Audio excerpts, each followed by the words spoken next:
pessoal, eu sou a Miriam do Cheirinho Bom de Livro e no vídeo de hoje eu vou trazer a resenha de A Garota do Lago, do Charlie Donlia. Eu não tinha pretensão nenhuma de ler esse livro aqui esse ano, inclusive ele estava na minha pilha de livros que eu tinha separado para poder mandar embora. Só que aí eu publiquei um Reels onde eu usei esse livro aqui como participação especial. Pelo amor de Deus, não compre esse livro. É o pior livro que eu já li na minha vida. Se você comprar, você vai se arrepender profundamente. Não vale nem 5 centavos dessa merda. Os comentários das pessoas acabou me despertando a curiosidade para conhecer essa obra aqui. Porque eu ainda não tinha lido, eu não conhecia a história, só muito por alto. Eu só sabia que as opiniões eram muito divergentes. Muitas pessoas gostavam e a grande maioria falava bem mal desse livro aqui. Como eu ainda não tinha lido, eu ainda não tinha uma opinião formada sobre ele. Então, nada melhor do que formar a opinião lendo o livro e tirando as próprias conclusões. E foi o que eu fiz. Eu vou ser bem sincera pra vocês, gente.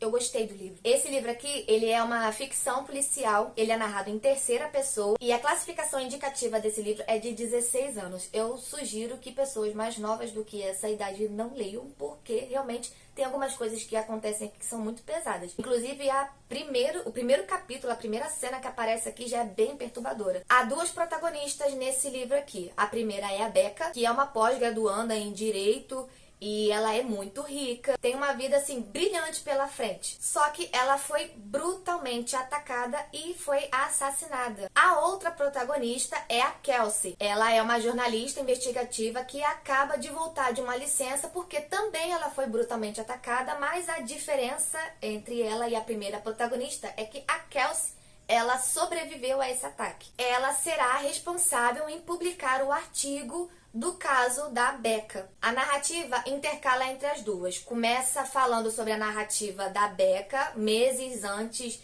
do assassinato, tipo 14 meses antes. Depois vem um capítulo 12 meses antes. Depois 10 meses, 10 dias. Assim, os capítulos que fala da Becca é sempre mais no passado, entendeu? Falando a vida dela até chegar ao fatídico dia. E tem as narrativas ali, os capítulos em que narra a parte em que a Kelsey ela tá investigando o caso. Até um momento ela achou que seria só mais um artigozinho assim, simples de ser escrito e tal. Inclusive ela vai na cidade, que é Summit Lake, para poder investigar o caso, mas aí ela descobre que ela se mete no meio de um vespeiro, né?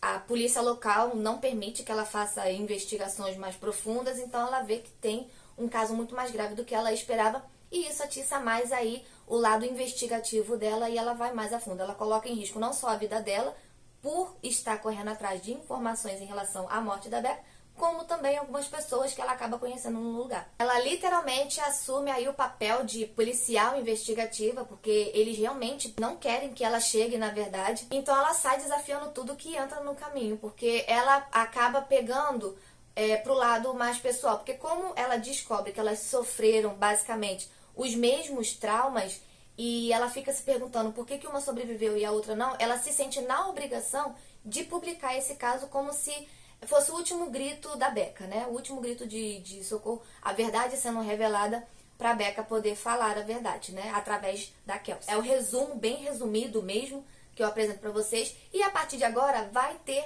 spoilers, porque vocês sabem que nas minhas últimas resenhas eu trago muitos spoilers pra vocês. A partir de agora, se você ainda não leu o livro, eu sugiro que você pare, leia, tá? Pra você tirar suas próprias conclusões. É sempre importante enfatizar isso, pra você não formar sua opinião com a resenha de outras pessoas, mas sim através do seu próprio conhecimento que você adquire através da leitura do livro. E depois que você ler esse livro, você volta aqui nesse vídeo pra gente poder conversar um pouco, tá bom? Então vamos lá. Durante a história, nós vamos conhecendo como é que era a vida da Becca nos seus últimos anos na universidade e ela se dedicando ali aos estudos para poder entrar numa pós-graduação. Ela cursa Direito, é uma pessoa assim que tem realmente um futuro brilhante pela frente.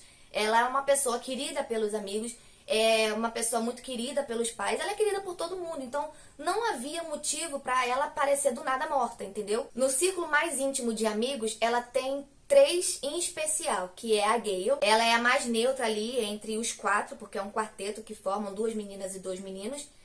Aí tem a Becca e a Gale como a dupla feminina.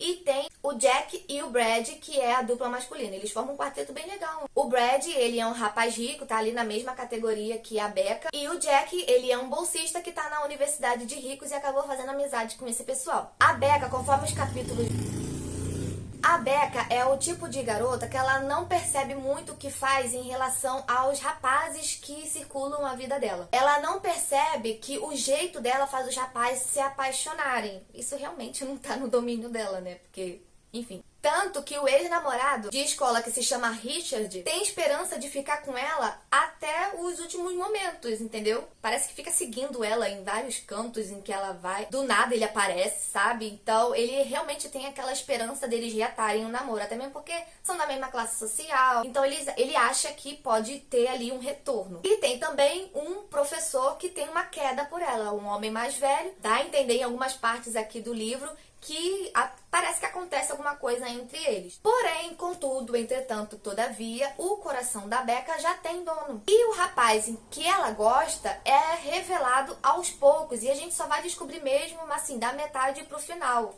A gente fica supondo. Todos os rapazes que aparecem aqui na vida dela, a gente acha que pode ser um possível suspeito, né? Eu tinha fechado em 3 suspeitos, assim, certos. Eu só precisava eliminar uma coisa ou outra pra chegar à conclusão. A pessoa que eu tinha certeza que era o assassino, ele sai de cena e depois volta. Então eu me senti trollada. O rapaz por quem a Becca se apaixona, ele é todo por ela. Todo, gente. Imagina aquele cara assim que é realmente companheiro, sabe? E é construído de uma forma muito bonita o relacionamento deles. Foi assim, acontecendo as coisas naturalmente. Apesar dela não saber que ela tinha esse encanto em relação aos outros rapazes, o coração dela era realmente bem fiel ao rapaz em que ela se apaixonou. Então eles tinham tudo pra formar uma família muito bonita, sabe? Uma pena que aconteceu essa tragédia, né? Senão a gente não teria aqui uma história pra poder contar. Eu, particularmente, tinha 3 suspeitos. O amigo Brad, que em vários momentos deixa muito claro que eles parecem ter uma relação. O ex-namorado babaca, que poderia realmente ser um grande suspeito, afinal de contas, ele ainda queria voltar pra ela. E tem o professor dela, né, que também desperta aí uma suspeita. Porque eu sabia, gente, que em algum momento esses caras que não têm o amor correspondido poderia sim ser o cara que ia matar ela, era óbvio.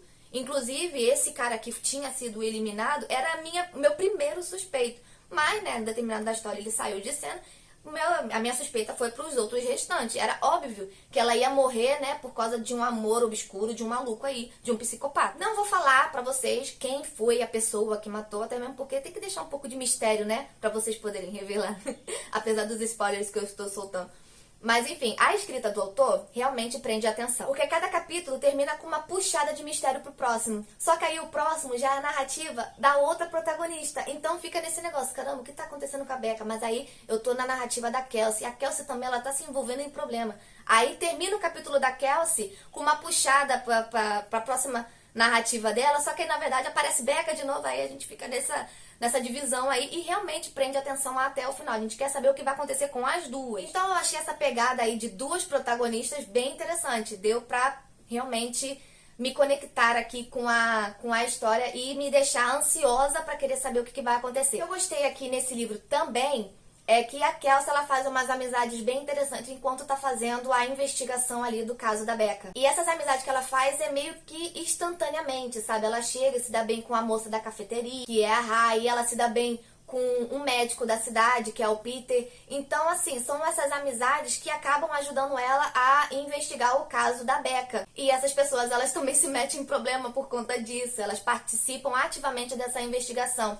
E foram amizades realmente verdadeiras que ela fez. Uma coisa impressionante, muito bonita mesmo. Tem muitas cenas clichês nesse livro. Essas cenas clichês acabam tornando muitas coisas, muitas situações aqui bastante previsíveis. E isso foi um dos comentários que surgiu no vídeo que eu postei antes de ler esse livro aqui. E realmente é bastante previsível. É uma história previsível. Você consegue adivinhar muitas coisas. Eu só não consegui adivinhar o assassino, né? Porque eu só descobri no final, até mesmo porque eu me senti trollada, tá? Fora esse pequeno detalhe, muita coisa que acontece aqui realmente dá pra gente entender o que vai acontecer depois. Por exemplo, a Becca é uma jovem universitária que ninguém sabe o porquê ela mantém um diário secreto. Gente, isso é muito clichê. E esse diário secreto é o que vai revelar muitas coisas da história. Gente, que jovem hoje em dia, que jovem no século XXI, pra ser bem sincero, mantém um diário secreto com todos os seus segredos?